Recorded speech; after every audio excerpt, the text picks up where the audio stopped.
अच्छा देखो, इससे पहले अपन लोगों ने क्या देख लिया, अपन ने क्या देखा था, चार्ज पार्टिकल पे फोर्स कैसे कैसे लगता है ना। जब 0 डिग्री पे वेलोसिटी रहती है तब क्या लगता है। अब अपन को पढ़ना है एक डिवाइस, उस डिवाइस का नाम क्या है, साइक्लोट्रॉन। ठीक है, इसके बारे में सुने भी होगे, साइक्लोट्रॉन एक डिवाइस होता है ना। तो मूविंग चार्जेस एंड मैग्नेटिज्म में ये एक डिवाइस वाला टॉपिक, इसमें दो ही डिवाइस आता है, एक मूविंग कॉइल गैल्वेनोमीटर और एक ये, और एक वेलोसिटी सिलेक्टर जो तुमने ऑलरेडी पढ़ लिया। वेलोसिटी सिलेक्टर वो वाला जिसका वेलोसिटी अपन इलेक्ट्रिक फील्ड और मैग्नेटिक फील्ड से मैनेज करते थे, तो v is equal to E by B एक होता था, है ना, ऐसे करके। साइक्लोट्रॉन भी एक डिवाइस है। ये डिवाइस का यूज क्या होता है, it's use to accelerate charge particle.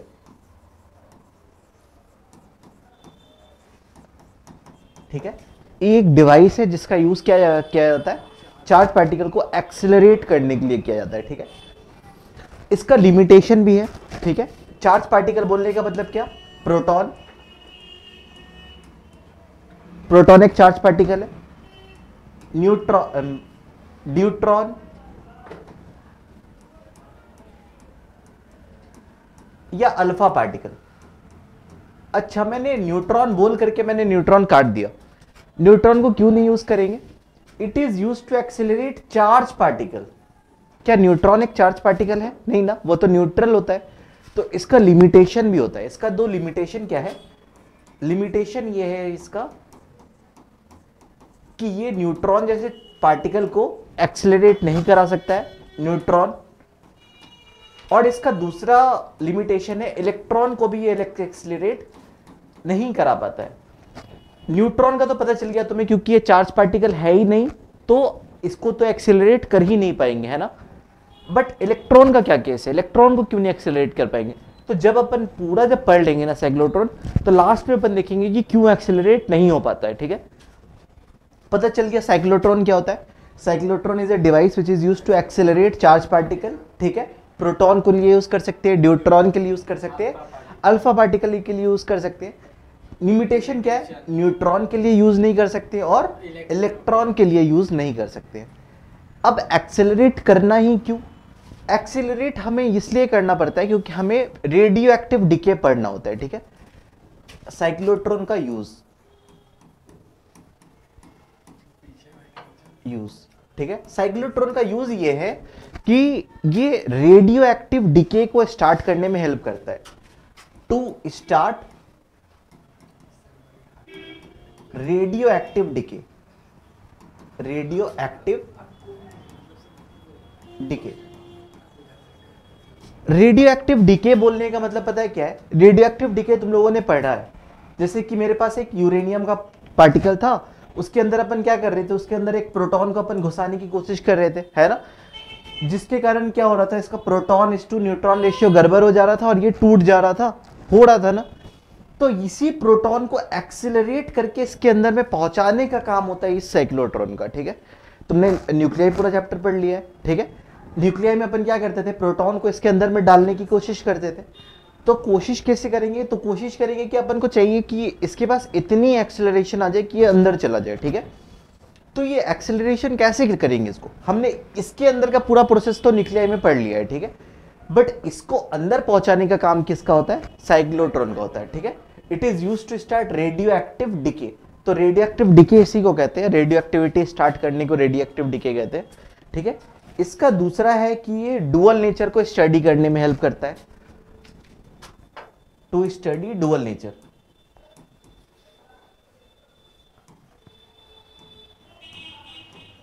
Dual nature भी अपन ने ऑलरेडी पढ़ लिया है। डुअल नेचर बोलने का मतलब कि पार्टिकल नेचर और वेव नेचर भी पढ़ने में ही अपन को हेल्प करता है। ठीक है, साइक्लोट्रॉन समझ में आ गया। Cyclotron is a device which is used to accelerate charge particle. कैसे कैसे पार्टिकल को यूज करेंगे, प्रोटॉन यूज करेंगे, ड्यूट्रॉन यूज करेंगे, अल्फा पार्टिकल यूज करेंगे। किसमें किसमें यूज नहीं होगा, न्यूट्रॉन में और इलेक्ट्रॉन में। न्यूट्रॉन में क्यों नहीं होगा, क्योंकि उसके पास चार्ज है ही नहीं। इलेक्ट्रॉन में क्यों नहीं होगा वो मैं आगे बताऊंगा। यूज क्या है इसका, यूज है इसका to start radio active decay, और ये हमें हेल्प करता है टू स्टडी डुअल नेचर को हमें हेल्प करने में स्टडी करता है। ठीक है, अब मैं तुमसे एक बात पूछता हूं, मैं तुमसे पास पूछता हूं कि एक मेरे पास क्यू चार्ज है, ठीक है, उसको मेरे को एक्सेलरेट करना है, मतलब कि उसको उस पर मेरे को ऐसा फोर्स लगाना है कि वो उसकी एक्सेलरेशन बढ़ जाए। तो एक्सीलरेशन तुम किसके कारण बढ़ाओगे? इलेक्ट्रिक फील्ड से एक्सीलरेशन बढ़ाओगे या मैग्नेटिक फील्ड से एक्सीलरेशन बढ़ाओगे? एक्सीलरेशन की बात कर रहा हूं, ठीक है। Cyclotron is a device which is used to accelerate charge particle. तुम इलेक्ट्रिक फील्ड का यूज करोगे या मैग्नेटिक फील्ड का यूज? बिल्कुल सही, इलेक्ट्रिक फील्ड का यूज करोगे। मैग्नेटिक फील्ड का क्यों नहीं? क्योंकि मैग्नेटिक फील्ड एक्सेलरेट करने में कभी भी हेल्प नहीं करता है। हमें पता है वर्क डन जब वो सर्कुलर पाथ में आता है तो वर्क डन जीरो होता है, तो kinetic energy initial, kinetic energy final रहती है, वेलोसिटी मेरी कांस्टेंट रहती है, वेलोसिटी कांस्टेंट रहेगी तो एक्सेलरेशन इज जीरो, है ना, वेलोसिटी कांस्टेंट रहती है। तो इस चार्ज पार्टिकल को मेरे को एक्सेलरेट करना है तो अपन क्या करेंगे, इसको एक इलेक्ट्रिक फील्ड में दौड़ा देंगे, ठीक है। एक इलेक्ट्रिक फील्ड में इस चार्ज पार्टिकल को मैंने रख दिया या दौड़ा दिया, रख दिया, ठीक है। तो रख दिया, इस क्यू चार्ज पे कैसा फोर्स लगेगा? ये वाला एफ इस डायरेक्शन में लगेगा, और इस एफ कितने के बराबर होगा? क्यू टाइम्स ऑफ ई के बराबर होगा, ठीक है ना। तो जितनी लंबी इलेक्ट्रिक फील्ड होगी उतना ज्यादा इसके पास फोर्स आएगा, मतलब उतने इसके पास एक्सेलरेशन आएगा, है ना। बट इसका है एक दो और, मतलब कि प्रॉब्लमेटिक भी है ये एक दो चीज। प्रॉब्लमेटिक क्या है? अगर मान ले कि मुझे एक्सेलरेशन इसका बढ़ाना है तो मैं इधर से लेकर के दिल्ली तक का मतलब इलेक्ट्रिक फील्ड बिछा दूं, उसके बीच में मैं कहीं पे क्यू चार्ज रख दूं, तो जितना ज्यादा लॉन्ग डिस्टेंस ये ट्रेवल करेगा उतना ज्यादा इसका इलेक्ट्रिक फील्ड बढ़ता जाएगा, है ना। तुमने एक फॉर्मूला पढ़ा होगा, v square is equal to u square plus 2as, पढ़ा है ना इसको, है ना। तो जैसे जैसे मैं डिस्टेंस बढ़ाता जाऊं वेलोसिटी बढ़ती जाएगी, है ना, वेलोसिटी बढ़ती जाएगी। और मुझे पता है कि F is equal to q times of E होता है, तो F इज इक्वल टू क्या लिख सकते हो? Mass into acceleration is equal to q E, है ना। तो acceleration is equal to q E by m लिख, ऐसे भी लिख सकते हैं, है ना, लिख सकते हैं। तो इलेक्ट्रिक फील्ड के कारण मेरी एक्सेलरेशन बढ़ती है, मुझे ये बात पता है, ठीक है।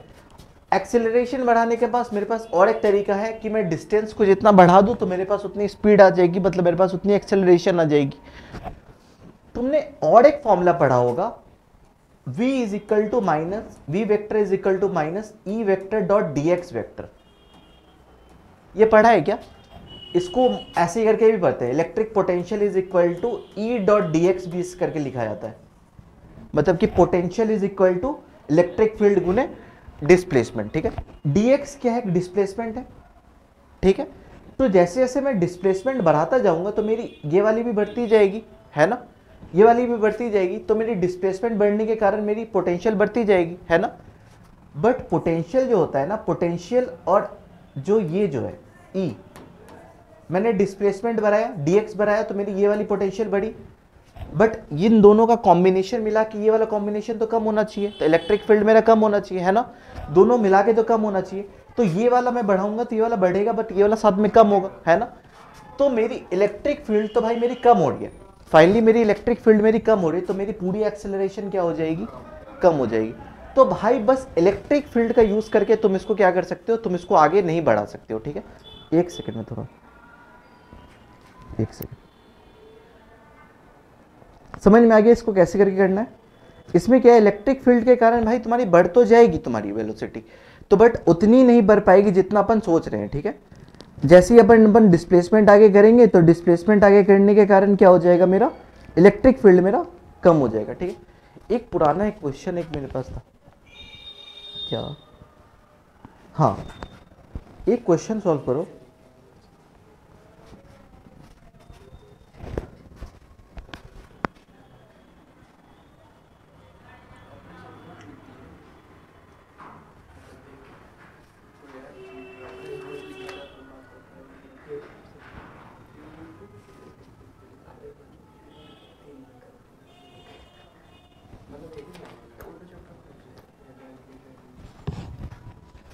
क्वेश्चन है तुम्हारा वेलोसिटी सिलेक्टर का, ठीक है।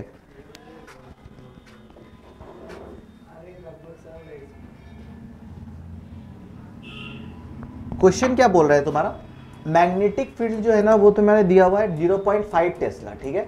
और इलेक्ट्रिक फील्ड जो है वो तुम्हारे पास दिया हुआ है 0.20 वोल्ट पर मीटर, ठीक है, 20 वोल्ट पर मीटर। मैं पुराने क्वेश्चन से ही इसको समझाने की कोशिश कर रहा हूं, 20 वोल्ट पर मीटर। 20 वोल्ट पर देने का मतलब क्या है यार, into metre is equal to 20 volt, है ना। तो इसको भी तुम v is equal to E dot D x लिख सकते हो, है ना। तो यही इलेक्ट्रिक फील्ड को ही का ही यूनिट होता है वोल्ट पर मीटर, और उसी को अपन ई डॉट डी एक्स के फॉर्मेट में भी लिखते हैं, ठीक है।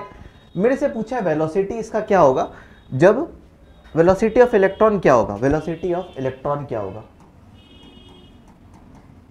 वेलोसिटी ऑफ इलेक्ट्रॉन क्या होगा जब इलेक्ट्रिक फील्ड और मैग्नेटिक फील्ड परपेंडिकुलर है तब। इसको एक बार ट्राई करना, ठीक है, इसको एक बार ट्राई करना हो।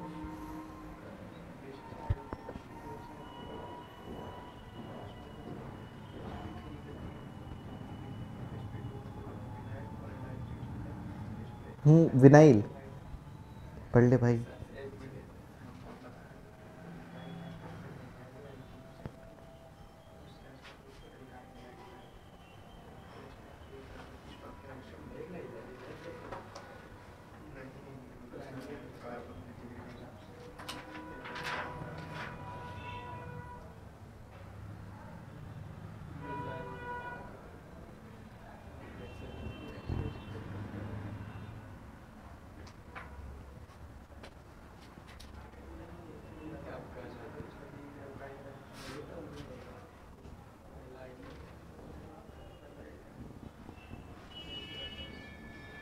ट्राई करने के बाद इसको, हाँ वेलोसिटी निकाल लो।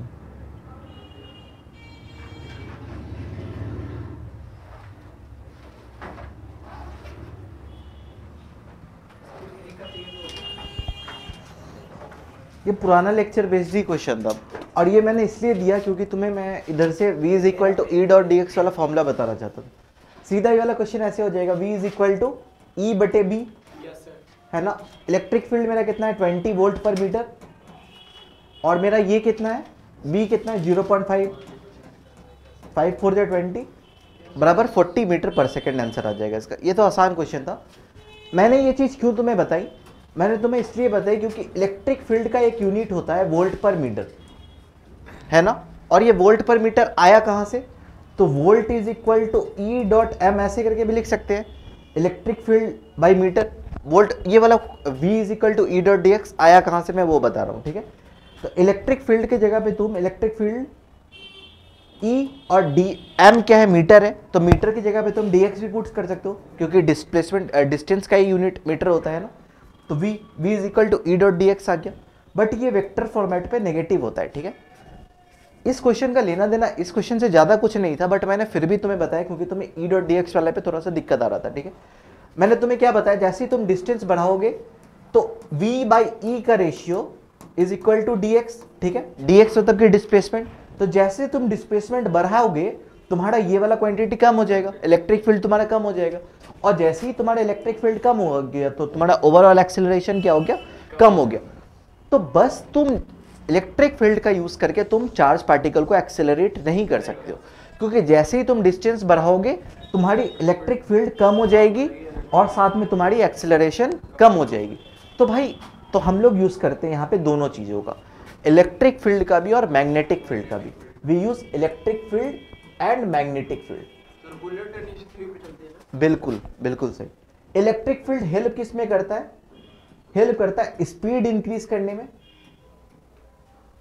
इलेक्ट्रिक फील्ड हेल्प करता है स्पीड इंक्रीज करने में, और मैग्नेटिक फील्ड किस में हेल्प करता है, मैग्नेटिक फील्ड हेल्प करता है सर्कुलर मोशन में घुमाने के लिए, ठीक है, सर्कुलर मोशन। अब ये वर्क कैसे करता है, ठीक है, देखो साइक्लोट्रॉन का मॉडल, साइक्लोट्रॉन का मॉडल, साइक्लोट्रॉन में होता है दो डीज, ठीक है, डीज। डीज क्या होता है, एक हॉलो सर्कुलर सिलेंडर होता है, ठीक है। एक सिलेंडर ले लिया, उस सिलेंडर को तुमने बीच से काट दिया, बट वो है हॉलो। ये एक सिलेंडर है, मोटा सा है, सिलेंडर है, तुम्हें लेना पड़ता है दो डीज। दो डीज बोलने का मतलब कि हॉलो सिलेंडर है, ठीक है, हॉलो सिलेंडर ले लिया, ठीक है। और इन दोनों सिलेंडर का जो ये जो है ना, मान ले कि ये दोनों सिलेंडर है, कहाँ गया मैग्नेट, यहाँ पे ही तो था, ठीक है। ऐसे ही मान ले डीज ऐसा ही होता है, ठीक है। और इस डीज को तुम बीच से तोड़ दोगे, टूटेगा नहीं है, नहीं टूटेगा, नहीं टूटेगा ये, ठीक है, मैग्नेट है वो, पटक के तोड़ना पड़ेगा, ठीक है। अभी तोड़ना नहीं है इसको, ऐसे ऐसे समझ लो, ये दो डीज है, ठीक है, ये डीज ऐसा ही है, ठीक है, ऐसे ये एक सिलेंडर ही जैसा है, बट ये है अंदर से पूरा हॉलो, ठीक है, पूरा अंदर से हॉलो है। और इसका जो पोलैरिटी जो है ना, इस डीज को, इसको मैंने कनेक्ट कर दिया है अल्टरनेटिंग सोर्सेज से, ठीक है, जिसको ऑसिलेटर कहा जाता है, ठीक है, इसको क्या कहा जाता है, ऑसिलेटर। क्या काम करता है सर ऑसिलेटर? बता रहा हूं। ऑसिलेटर क्या होता है, जैसे कि हमारे पास बैटरी होता है ना, वैसे ही ऑसिलेटर होता है। जैसे कि बैटरी पे हमारे पास एक पॉजिटिव टर्मिनल होता है, एक नेगेटिव टर्मिनल होता है, और बीच में मान ले कि मैंने एक बल्ब को कनेक्ट कर दिया, ठीक है, तो ये वाला अभी भी तुम लगा के जाओगे तो ये वाला टर्मिनल पॉजिटिव रहेगा, ये वाला टर्मिनल नेगेटिव रहेगा, ठीक है। बट ऑसिलेटर क्या होता है ना, जैसे कि तुमने बल्ब को कनेक्ट किया है और साथ में तुमने ऑसिलेटर को ऐसे करके डिनोट किया जाता है, एसी करंट जैसा, ठीक है। तो पोलैरिटी क्या होता है, स्विच करती रहती है। स्विच करने का मतलब एक टाइम में ये पॉजिटिव होगा, एक टाइम में नेगेटिव होगा, नेक्स्ट टाइम में ये नेगेटिव हो जाएगा, ये वाला पॉजिटिव हो जाएगा, ठीक है। पोलैरिटी स्विच करती रहती है, ठीक है। तो एक टाइम में ये प्लस होगा तो ये वाला नेगेटिव होगा, दूसरे टाइम में ये नेगेटिव होगा तो भाई ये वाला प्लस होगा, ठीक है। डीज का मतलब समझ में आ गया। डीज को कनेक्ट किससे कर दिया, एक ऑसिलेटर से कनेक्ट कर दिया। और मैं लेता हूं अंदर तरफ या बाहर तरफ मैग्नेटिक फील्ड, ठीक है। तो मैंने मैग्नेटिक फील्ड ले लिया, मैग्नेटिक फील्ड एक्स से डिनोट कर रहा हूं मैग्नेटिक, या तो तू अंदर तरफ भी ले सकता है, डॉट वाला भी ले सकता है, क्रॉस वाला भी ले सकता है, ठीक है। बट बस टर्म कंडीशन ये है ना, कंडीशन बस ये है कि परपेंडिकुलर होना चाहिए, ठीक है। परपेंडिकुलर बोलने का मतलब कि क्या, जैसे कि अभी मान लो कि एक टाइम पे ये वाला पूरा, ये वाला डीज पॉजिटिवली चार्ज है और ये वाला डीज नेगेटिवली चार्ज है, ये पॉजिटिव ये नेगेटिव, तो इलेक्ट्रिक फील्ड का डायरेक्शन कहां से होता है, पॉजिटिव टर्मिनल टू ऐसे करके इलेक्ट्रिक फील्ड होगा, ई ऐसे करके होगा, ऐसे करके होगा। बीच में मैं क्या करता हूं, एक चार्ज पार्टिकल क्यू को मैं रख देता हूं, ठीक है। चार्ज पार्टिकल क्यू को मैंने कहीं से बीच में लाके रख दिया, ठीक है। इस क्यू पे अभी कौन सा फोर्स लगेगा, अभी ये देखो, अभी इसमें क्या है, अभी इसमें लगेगा इलेक्ट्रिक फोर्स, ठीक है। इलेक्ट्रिक फोर्स कहां से कहां तक लगेगा, बस यहां से यहां तक लगेगा, ये वाली दूरी तक लगेगी, ठीक है। तो इस क्यू चार्ज पे क्या लगा, मैग्नेटिक इलेक्ट्रिक फोर्स लगा। इलेक्ट्रिक फोर्स के कारण ये क्या हुआ, इस डायरेक्शन में आगे बढ़ गया, ठीक है। क्यू ई के कारण ये आगे बढ़ गया, आगे बढ़ गया क्यू ई के कारण। तो जैसे ही ये क्यू ई के कारण जब आगे बढ़ा,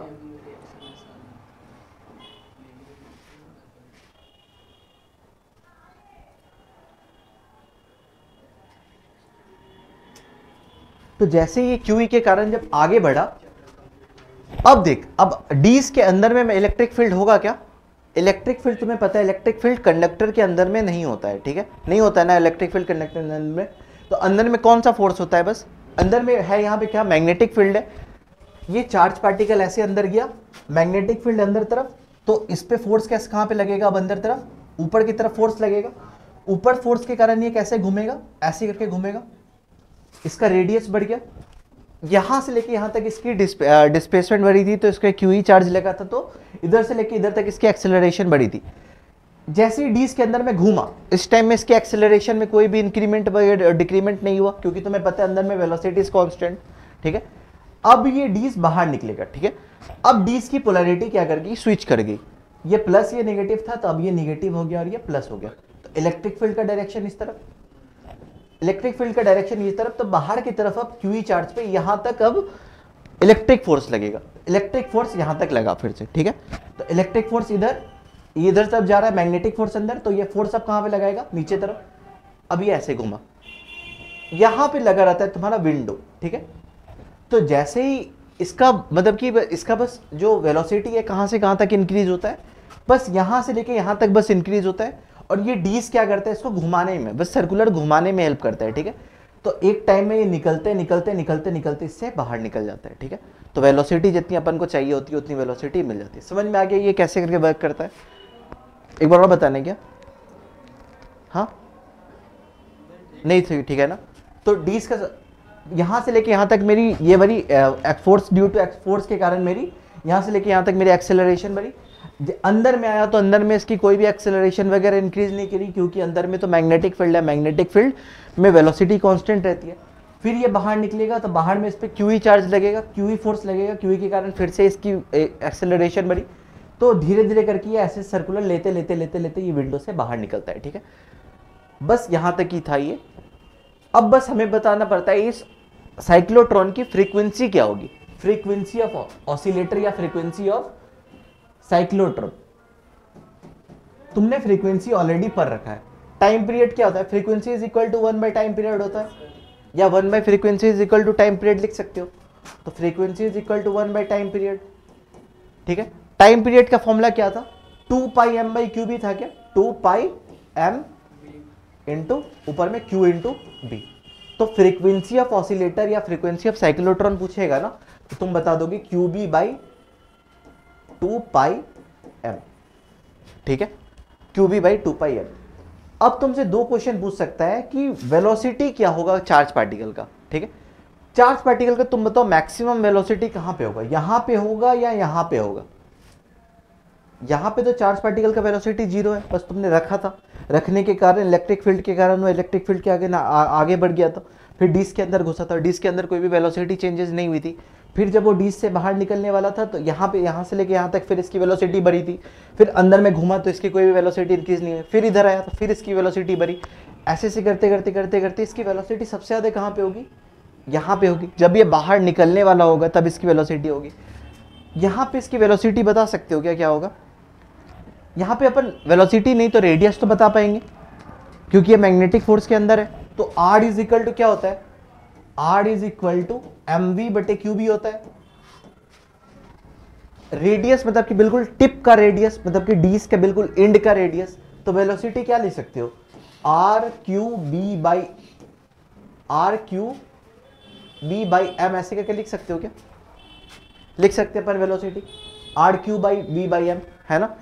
यहां पे पूछता है काइनेटिक एनर्जी क्या होगा, तो काइनेटिक एनर्जी भी मेरी सबसे ज्यादा कहां पे होगी, जब काइनेटिक एनर्जी का फॉर्मूला क्या होता है, हाफ एम वी स्क्वायर।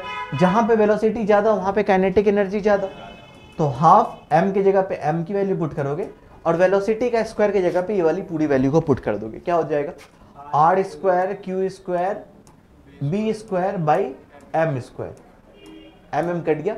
तो ये फॉर्मूला होता है B q square B square r square by 2 into m, kinetic energy का फॉर्मूला होता है, ठीक है।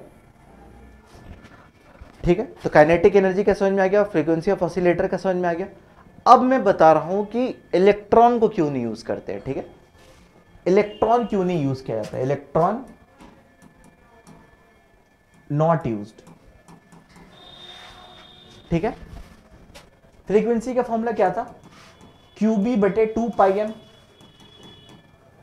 ठीक है। इलेक्ट्रॉन का ऑलरेडी मास ना बहुत कम होता है, ठीक है। तो जैसे ही कि हम लोग भी जब दौड़ेंगे ना तो मेरी मास क्या हो जाएगी, बढ़ जाएगी या कम हो जाएगी। जब अपन दौड़ते हैं तो हमारी मास बढ़ती है या कम होती है, बढ़ जाती है, क्योंकि हमारे पास काइनेटिक एनर्जी होता है। काइनेटिक एनर्जी के कारण हमारी मास इंक्रीज हो जाती है ना, ये तो हमने पढ़ा था न्यूक्लियाई में। सेम इसके लिए भी होता है, और वो जितना छोटा पार्टिकल रहेगा ना उस पर इंक्रीमेंट उतना ज़्यादा देखते हैं। जैसे कि अपन 80 किलो के अपन दौड़ेंगे तो हमारी वेट अगर दौड़ने के कारण अगर इंक्रीज होगी ना तो वो उतनी अपन को नहीं दिखेगी, बहुत कम माइन्यूट इंक्रीज होगी। बट इलेक्ट्रॉन काफ़ी छोटा है, इसका वेट कितना 9.1 इंटू 10⁻31 kg है, ये ऑलरेडी बहुत छोटा है, ठीक है। तो जब इसको जब एक्सिलरेट जब किया जाता है ना, जब इसके कारण इसमें साइक्लोट्रॉन में जब एक्सिलरेट किया जाता है तो एक्सिलरेशन के कारण इसकी क्या हो जाती है, काइनेटिक एनर्जी इंक्रीज हो जाती है, तो इसकी मास इंक्रीज हो जाती है, मतलब डेल्टा एम इसकी इंक्रीज हो जाती है, ठीक है। और ये डेल्टा एम बहुत ज़्यादा फ्रीक्वेंसी से मतलब फ्लक्चुएट करती है, मतलब कि हम जब दौड़ेंगे ना तो हमारी मास जब बढ़ेगी तो ज़्यादा नहीं बढ़ेगी, बट इलेक्ट्रॉन जब दौड़ेगा ना तो उसकी मास जब बढ़ेगी ना बहुत ज़्यादा बढ़ जाएगी वो, ठीक है। तो जैसे ही इलेक्ट्रॉन की मास बढ़ती है ना तो उसकी फ्रीक्वेंसी ना फ्लक्चुएट करती है, फ्लक्चुएट मतलब कि चेंज करती है। और जो हमने जो एसी करंट जो दिया है ना, एसी करंट की हमने मतलब फ्रीक्वेंसी रहता है ना उसका सेट रहता है, मतलब कि 50 हर्ट्ज हो गया, 100 हर्ट्ज हो गया, उसका फिक्स रहता है। बट इलेक्ट्रॉन के कारण क्या होता है, उसका मास जो इंक्रीज होता है ना उसके कारण उसकी फ्रीक्वेंसी फ्लक्चुएट करती है, जिसके कारण वो आउट ऑफ पाथ निकल जाता है। आउट ऑफ पाथ बोलने का मतलब कि वो ये वाली ट्रेजेक्ट्री फॉलो नहीं करता है, वो कहीं बीच से ही निकल जाता है, ठीक है। तो इलेक्ट्रॉन क्यों नहीं यूज किया जाता है, तो यहाँ पे पूरा अच्छे से लिखा गया था इलेक्ट्रॉन को यूज क्यों नहीं करते हैं।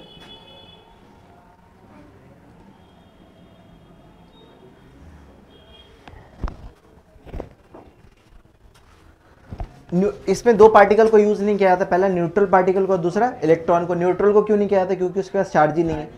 इलेक्ट्रॉन के लिए लिखा गया था इलेक्ट्रॉन नॉट यूज्ड। इलेक्ट्रॉन को यूज क्यों नहीं करते हैं? क्योंकि electron is very small, electron is very very small, very very small. It high speed के कारण इसकी मास इंक्रीज हो जाती है। हाई स्पीड के कारण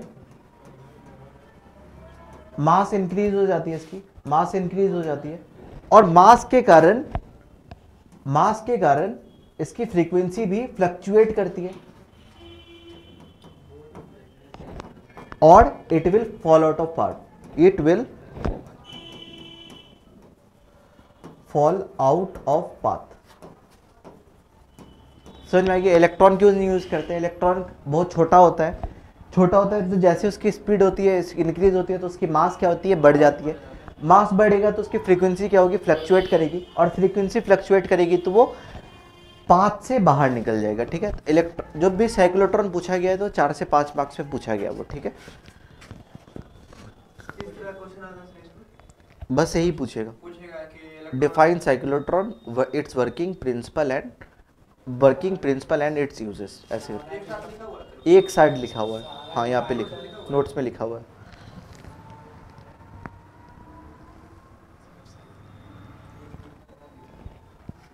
इसमें अब एक चीज होता है, तुमने चार्ज पार्टिकल पे तुमने फोर्स देख लिया था ना। चार्ज पार्टिकल पे तुम्हारा मैग्नेटिक फोर्स कितना होता है? Q V vector cross B vector. अब अपन बात करेंगे एक करंट कैरिंग वायर पे फोर्स कैसे लगता है due to magnetic field.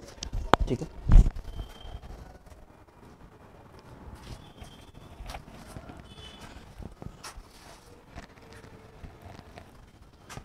Force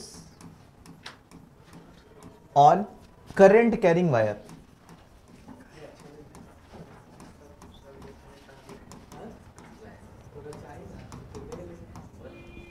क्या हुआ?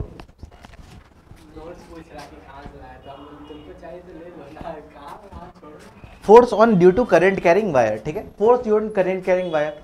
देखो, force on current carrying wire का फॉर्मूला होता है I D L vector cross B vector. ठीक है?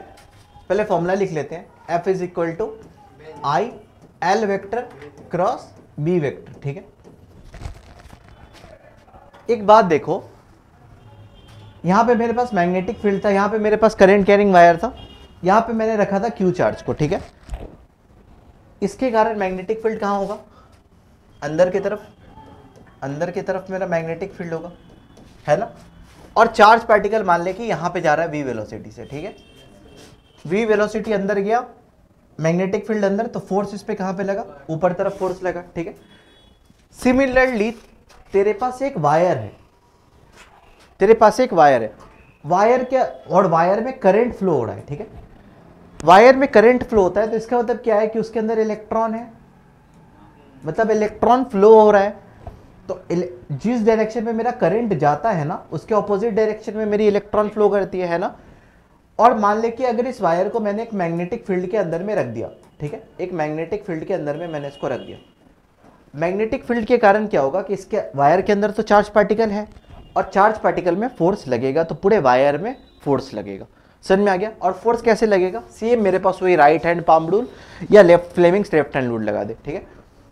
करंट ऐसे जा रहा है तो करंट के डायरेक्शन में ही अपन थंब को रखते हैं, तो करंट के डायरेक्शन में मैंने थंब को रख दिया। मैग्नेटिक फील्ड कहाँ है? अंदर तरफ है। फोर्स कहाँ पे लगा? वायर के ऊपर, इस डायरेक्शन में मेरा फोर्स लगा है। समझ में आ गया? सिमिलरली अपन यूज करते हैं इसको, और इसका अभी फोर्स का फॉर्मूला क्या होता है? I L vector cross B vector. ठीक है? I L vector cross B vector. L क्या है? मेरा डिस्प्लेसमेंट वेक्टर है वायर का। अगर मान ले कि वायर 10 सेंटीमीटर का है तो 10 मीटर यहां पे लेना पड़ता है। ठीक है? यहां पे भी फोर्स दो केसेस में मेरी जीरो होती है। ठीक है? दो केसेस में जीरो कब होगी? जब एल वेक्टर और मैग्नेटिक फील्ड वेक्टर के बीच का एंगल कितना हो? या तो 0 डिग्री हो या 180 डिग्री हो। ठीक है? 0 डिग्री बोलने का मतलब क्या है? साइन 0 इज 0 और साइन 180 डिग्री इज ऑल्सो 0। अगर मेरे पास मैग्नेटिक फील्ड इस डायरेक्शन में है, ठीक है, मैग्नेटिक फील्ड मेरा इस डायरेक्शन में है, और मेरा जो वायर है ना वायर को भी मैंने इसके पैरेलल में रखा है, वायर में करंट I फ्लो हो रहा है, ठीक है। तो इस वायर में फोर्स कितना लगेगा, फोर्स कितना होता है, F is equal to I L vector cross B vector, मतलब एल वेक्टर और मैग्नेटिक फील्ड वेक्टर के बीच का एंगल, ठीक है। यहाँ पे एल वेक्टर भी ऐसे है और मैग्नेटिक फील्ड वेक्टर भी ऐसे है, दोनों के बीच का एंगल कितना है, 0 डिग्री। जब दोनों के बीच का एंगल जब साइन 0 इज 0 तो फोर्स इज इक्वल टू 0, ठीक है। दो केसेस में 0 होता है।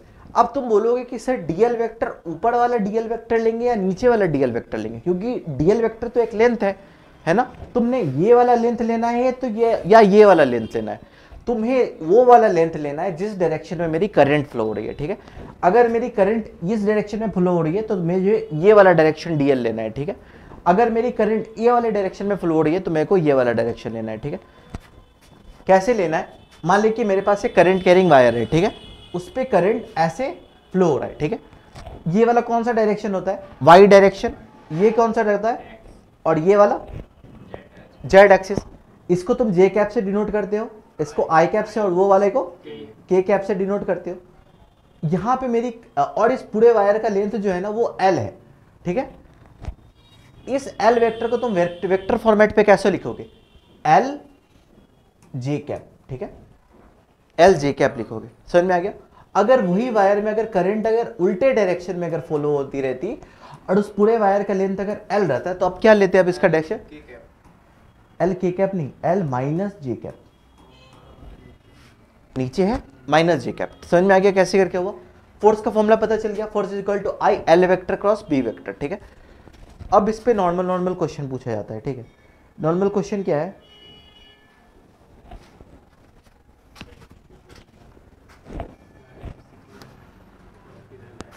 एक मेरे पास करंट कैरिंग वायर आई है, करंट कैरिंग वायर है जिसपे करंट आई फ्लो हो रहा है, और उस करंट कैरिंग वायर का जो लेंथ है, उसका जो लेंथ है वो है 0.5 मीटर, ठीक है।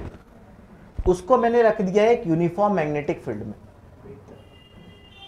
एक बात ध्यान रखना है, मैग्नेटिक फील्ड कैसा होना चाहिए, यूनिफॉर्म होना चाहिए, और मैग्नेटिक फील्ड का वैल्यू जो है वो कितना है, 2 टेस्ला है, ठीक है। करंट जो फ्लो हो रहा है वायर में वो है तुम्हारा 1.2 एम्पियर। मेरे को बताना है इस वायर पे फोर्स कितना लगेगा, force on this wire, force on this wire, इस वायर पे मेरा फोर्स कितना लगेगा, कितना लगेगा बता, 1.2 एम्पियर करंट। इस जो वायर जो है ना, जो डीएल वायर जो मैंने जो रखा है उस पे जो फोर्स जो है उस पे जो करंट फ्लो हो रहा है वो फ्लो हो रहा है 1.2 एम्पियर, ठीक है। उस वायर का लेंथ जो है वो कितना है, 0.1 मीटर है, ठीक है। और मेरे को बताना, और मैग्नेटिक फील्ड 2 टेस्ला है, मेरे को बताना इस वायर पे फोर्स कितना लगेगा।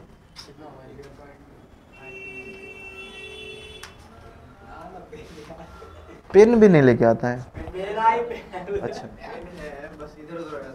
अच्छा, सेम फॉर्मूला लगा देना बस अपन को, F is equal to I L vector cross B vector.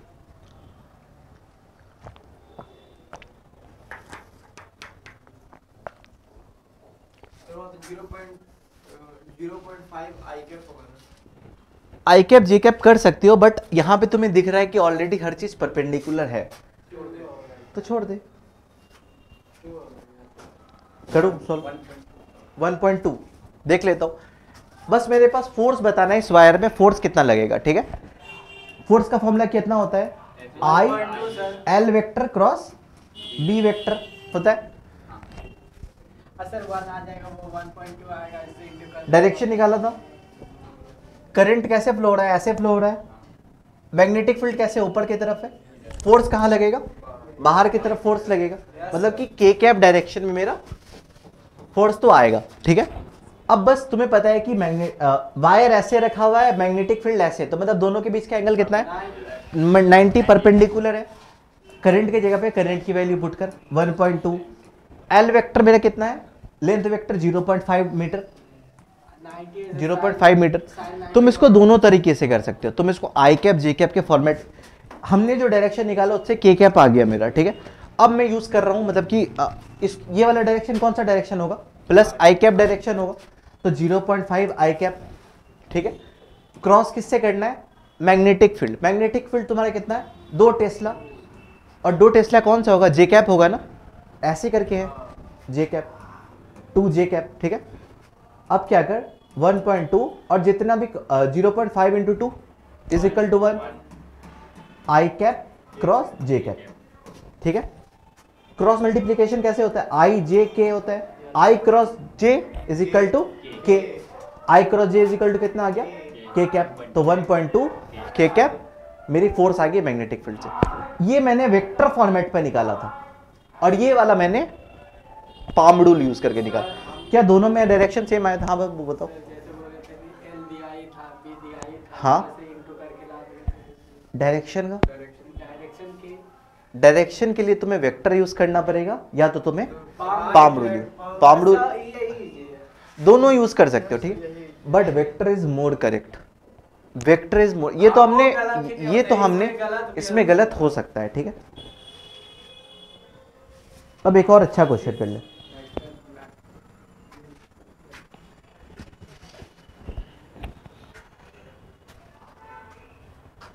एक मेरे पास लेंथ है, एक मेरे पास वायर है जिसका लेंथ L है, ठीक है। एक मेरे पास वायर है जिसका लेंथ L है, उस पे करंट I फ्लो हो रही है, और उस वायर को मैंने X एक्सिस पे रखा है, उस वायर को मैंने X एक्सिस पे रखा है, और जो मैग्नेटिक फील्ड जो है ना, मैग्नेटिक फील्ड जो इस वायर पे लग रही है, वो मैग्नेटिक फील्ड लग रही है B not I cap plus J cap plus K cap लग रहा है। इस पे जिस वायर पे जो मैग्नेटिक फील्ड लग रहा है वो I कैप, J कैप और K कैप लग रहा है। इस वायर पे करंट I फ्लो हो रही है, और उस वायर को मैंने रखा है प्लस X एक्सिस पे, ठीक है। मेरे को बताने इस वायर पे फोर्स कितना लगेगा, F कितना लगेगा। इसको सॉल्व करें, इसमें वेक्टर यूज होगा थोड़ा।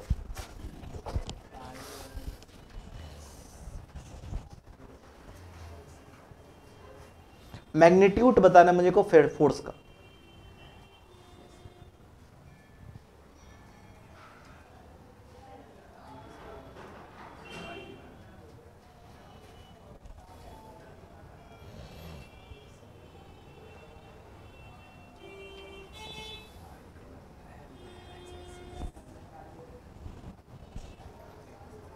मैं करूं?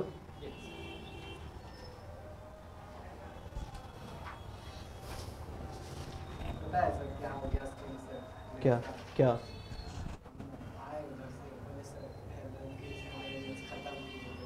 क्या हेलो अल्केन हेलो एरिन खत्म किया?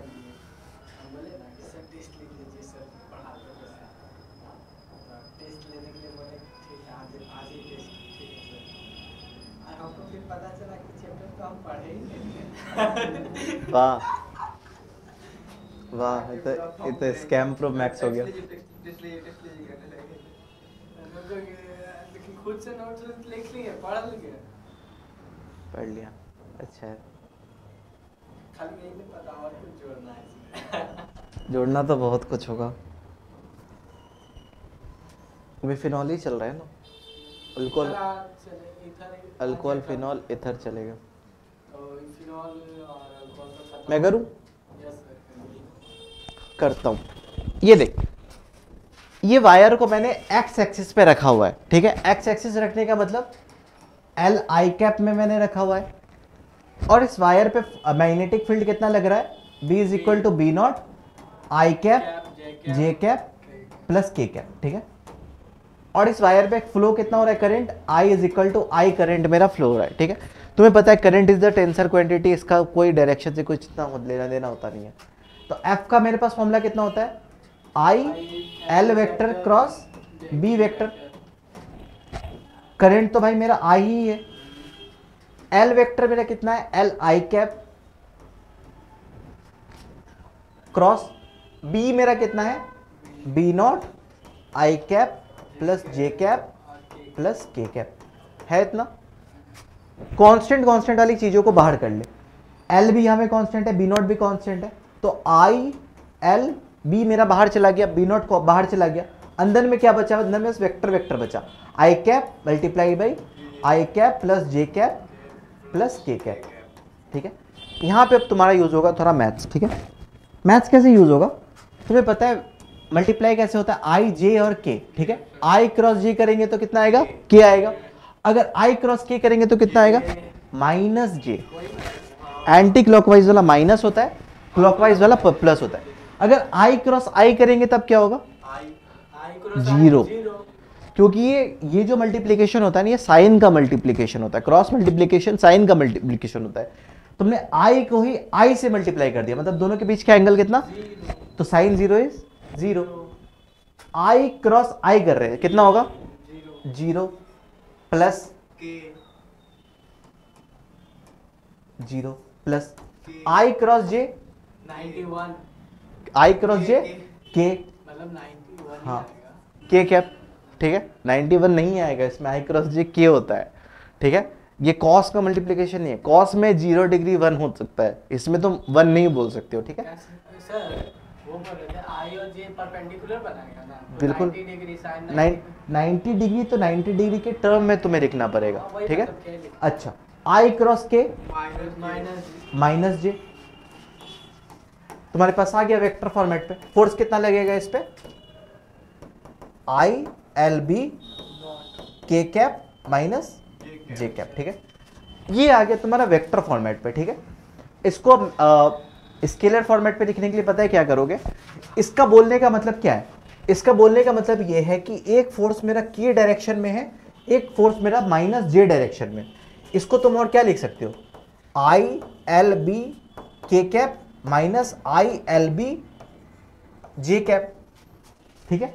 एक फोर्स मेरा जे कैप डायरेक्शन में, मतलब कि माइनस जे कैप ये वाले डायरेक्शन में, और एक फोर्स मेरा ऐसे करके मतलब कि एक है मेरा के कैप डायरेक्शन में, एक है मेरा माइनस जे कैप डायरेक्शन में, ठीक है। एक है मेरा I B L J cap direction में, एक है मेरा I B L K cap direction में। इसका मैग्नीट्यूड कैसे निकालोगे, इसका मैग्नीट्यूड होगा ये वाला रिजल्टेंट, इसका मैग्नीट्यूड होगा ये वाला रिजल्टेंट। तो रिजल्टेंट क्या होगा, अंडर रूट इसका स्क्वायर, अगर तुमने इसको ए माना है इसको भी ये मानना पड़ेगा, क्योंकि दोनों की मैग्नीट्यूड सेम है, ए स्क्वायर प्लस ए स्क्वायर, ठीक है। तो कितना होता है, √2 ए होगा, और ए को तुमने क्या माना था, आई बी एल माना था, तो √2 आई बी एल इज द, ये स्केलर फॉर्मेट पे आ गया और ये वेक्टर फॉर्मेट पे आ गया। समझ में आया कैसे करके वो, या यहां पे नहीं आया,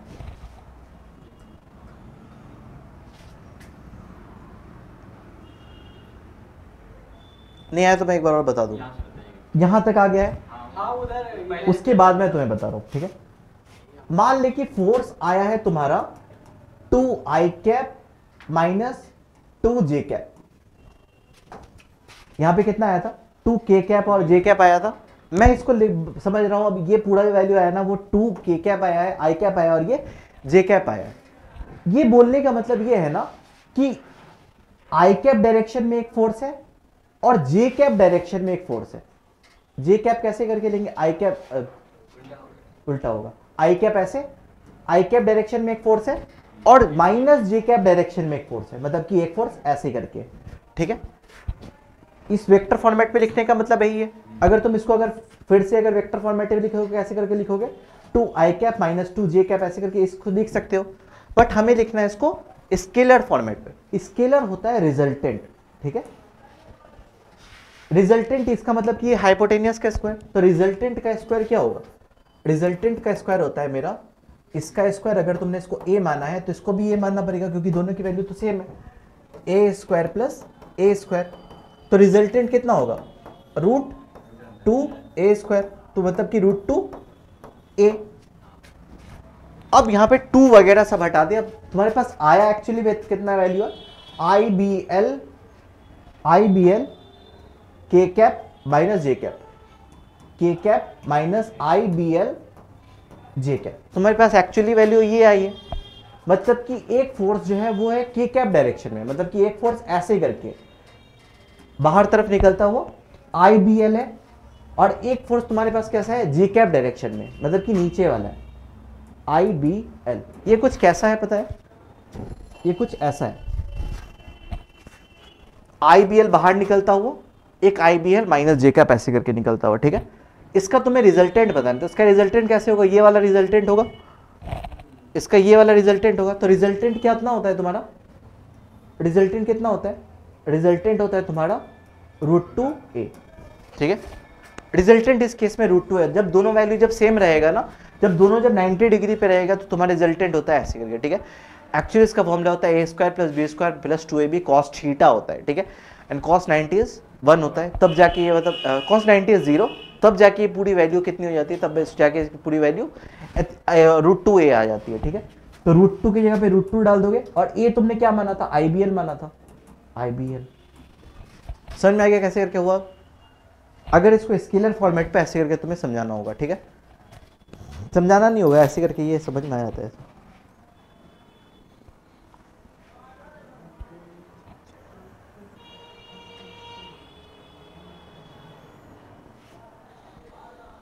एक और अच्छा क्वेश्चन है ये क्वेश्चन, तुमने स्लेज देखा है क्या? हाँ, स्लेज एक ट्राइंगुलर टाइप का होता है, मतलब कि ऐसा होता है, ठीक है, ऐसा होता है, ठीक है। शेप में होगा सर, शेप दिखाया जाए। शेप में नहीं होगा शायद, मुझे ट्राइंगल चाहिए, इस टाइप का चाहिए ट्राइंगल, 3D नहीं है।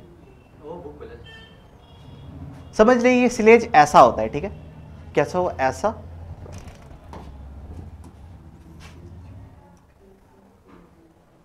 स्लेज कुछ ऐसा होता है, ठीक है।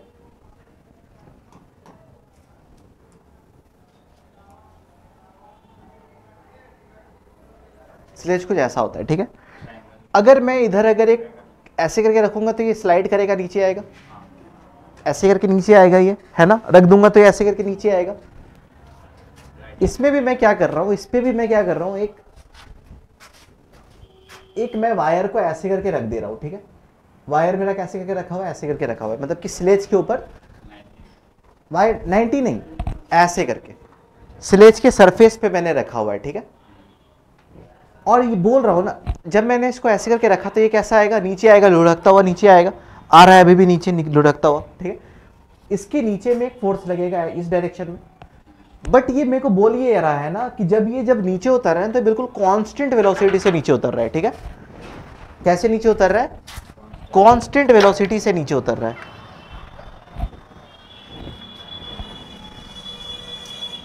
कौन था, कोई था ना, ठीक है। तो इस पे एक फोर्स ऐसा लगेगा।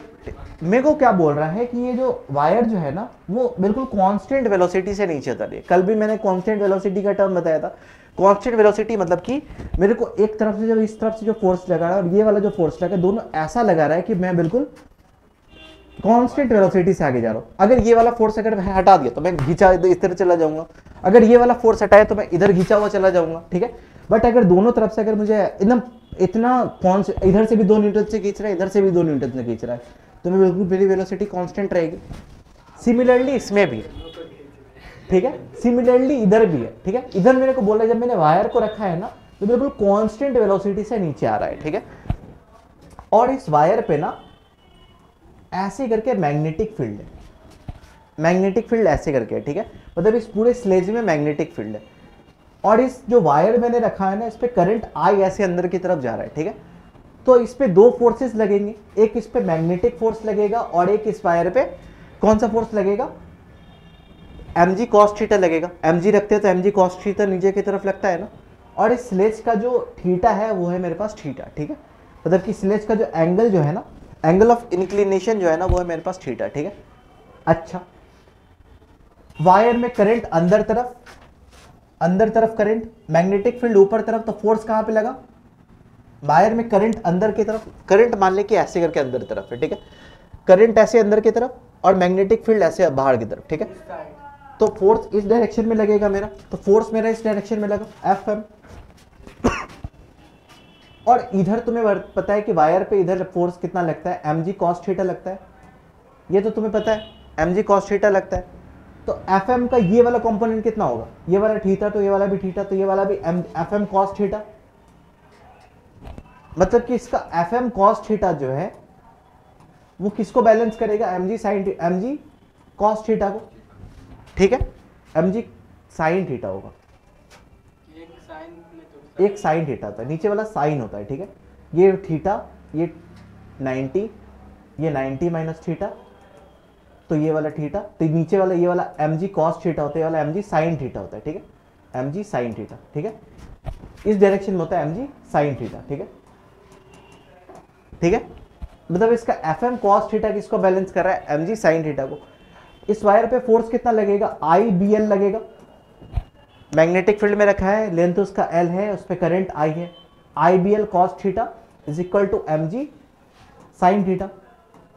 तो मैग्नेटिक फील्ड कितना लगा, B is equal to mg sin theta बटे cos थीटा कितना हो जाएगा, tan थीटा बटे I इंटू L। ये एक मतलब कि ऐसा क्वेश्चन है जो पूछा जाता है, ठीक है। ये वाला क्वेश्चन को थोड़ा सा दिमाग पे रखना, बस ऐसे ही मैग्नेटिक फील्ड ही बस पूछता है इस पे।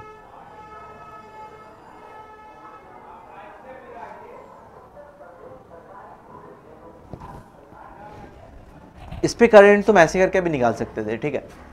ये वाला करंट बताता है, ये वाला मैग्नेटिक फील्ड बताता है। करंट अंदर तरफ, मैग्नेटिक फील्ड कहाँ पे, ऊपर की तरफ, तो फोर्स कहाँ पे, पीछे की तरफ, ठीक है। समझ में आ गया।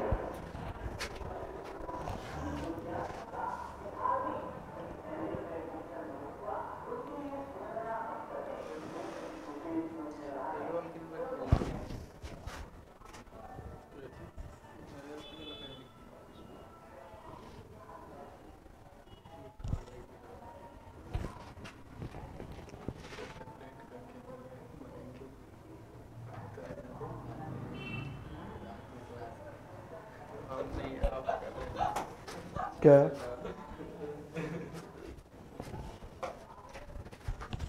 सर ये सही है।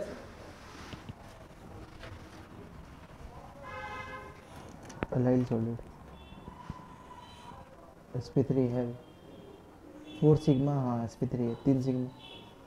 तो इसमें क्या पूछ रहा है तुम, मतलब सही है ना, करेक्ट है। हाँ जब बस सिग्मा बॉन्ड जोड़ा जाता है, सिग्मा होता है। इस पे कितना सिग्मा दिख रहा है, एक सिग्मा, दो सिग्मा है, एक सिग्मा है, एक 3 सिग्मा है इसमें। हाँ तो इसमें पूरा टोटल में 3 सिग्मा, एक सिग्मा ये H वाला और एक सिग्मा ये वाला, 1 2 और 3, तो 3 मतलब कि sp2। तो ये वाला कार्बन sp2 हाइब्रिडाइज है, ये वाला कार्बन ये कार्बन देखना हमको, तीनों देखना पड़ता है। तुमने तीनों के बारे में लिखा है। नहीं जो ऐसे ही लिखे, ये वाला कार्बन sp3 हाइब्रिडाइज है। सर ऐसे यहाँ से लिखे तो गलत है।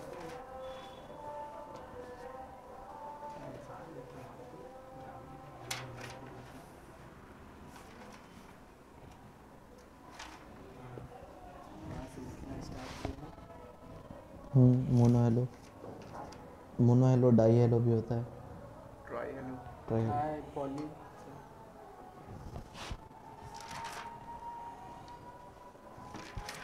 ये सब कहाँ है तुम्हारा, रिएक्शन मैकेनिज्म कहाँ है, ये तो नॉर्मल हो गया। यहाँ ये सब है डार्जन प्रोसेस, SO2H2Cl, सेंडमेयर प्रोसेस, ये वाला पूछा जाता है हमेशा।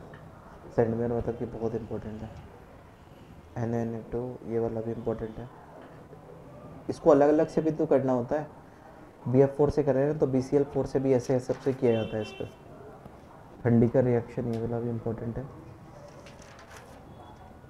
लिखा कहाँ है इसमें, अभी तो बहुत है इसमें। NH2 का थोड़ा प्रॉपर्टी कम से कम नहीं तो 50 रिएक्शन उस चैप्टर। तो इतना रिएक्शन थोड़ी लिखना है उसमें, जो मेन है वो लिख लेते हैं। सर का नोट से बड़ा बन गया 10 पेज, वो देख नहीं रहा। अच्छा, मेरे पास एक वायर मेरे पास ऐसे करके रखा हुआ है, ठीक है। मैग्नेटिक फोर्स है, मैग्नेटिक फील्ड अंदर की तरफ है, और मैंने भाई वायर है मेरे पास, इधर से वो 4 मीटर है और इधर से वो 3 मीटर है, और उस पे जो करंट है वो है I। मेरे को बताना है कि इस वायर पे फोर्स कितना लगेगा। कुछ नहीं करना है, देखो इस वायर पे फोर्स कितना लगेगा, ठीक है। या तो तुम इंडिविजुअल वायर का निकाल लो, या तो तुम वेक्टर सम निकाल लो।